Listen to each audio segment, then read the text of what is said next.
After celebrating Thanksgiving way too early, it's the pulverizing pilgrim, Myles Standish, on today's Motivated Moments in History.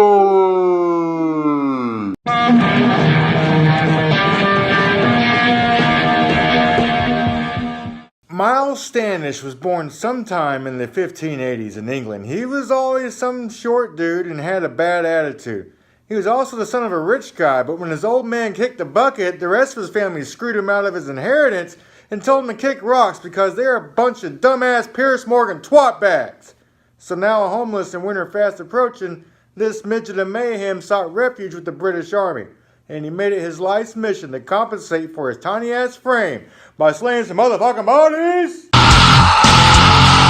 Not too much is known about his time in the British Army, but he did end up in Holland after his contract expired, and that's where he met some pilgrims. You know, the pilgrims, they escaped England to Holland because they were tired of getting murdered for being Puritan Christians. You know, and at the time, Holland was a country that had no religious rule, so everybody was running around toking that reefer and smashing prostitutes on the reg. Well, the pilgrims, they weren't really down with that. So they asked Myles to come with them and be their token army guy as they set out west to the New World so they can escape European religious persecution and practice their own brand of religious persecution instead. Well, Myles agreed and he signed the Mayflower Pact, which was some contract that said they wouldn't get to America and murder each other or bone each other's chicks.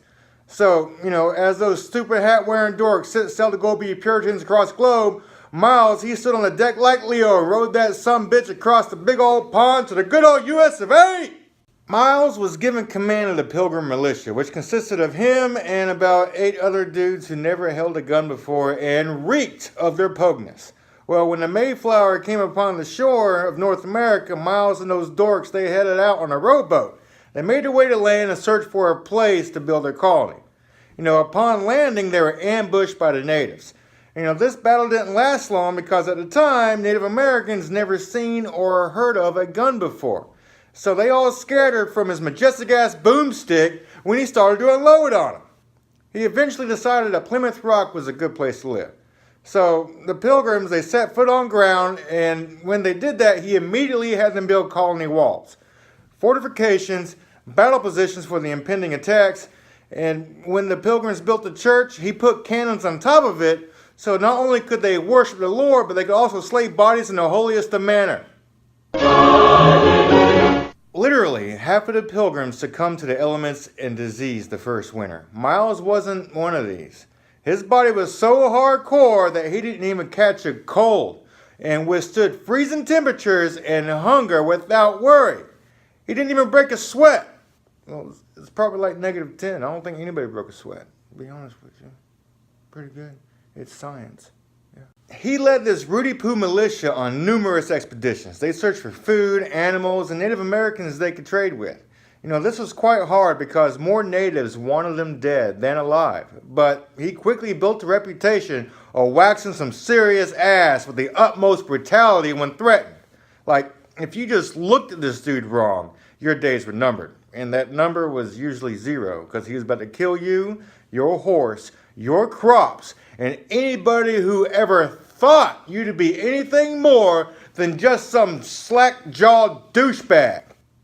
During his expeditions, he made friends with a guy named Squanto. He's a peaceful native, and he taught them how to farm corn and better live off the land.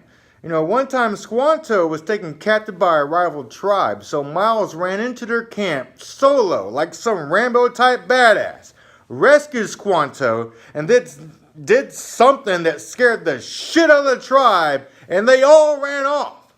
One time, he was approached by 3 Massachusetts Indians, and they were looking to trade. One of the natives commented on his short height, so Myles smacked him, stole his knife, stabbed him and the 2 other guys to death, and then cut that guy's head off, threw it up on a stick, and planted that bastard on the outer wall of the perimeter. The pilgrims, they didn't like this so much, and they tried to scold him, saying it was too harsh and barbaric, and they kind of disliked his reputation for being some mega-violent asshole. But he told them to go ahead and munch his taint because he wasn't there to look like that Quaker Oats guy or be portrayed as some pansy twat in some corny-ass third-grade play. He was there to rocketh with his cocketh outeth and slayeth thy mother-freaking dickhole. Myles eventually got married and had 5 kids. In the 1640s, he served as surveyor of highways in the colony treasurer. He was vital in the Pilgrims' survival, and the progress he made is insurmountable to the future colonization of damn near every white dude in America. He died in 1656 and is buried at Duxbury, Massachusetts. And that, kids, is your motivated moment set. History!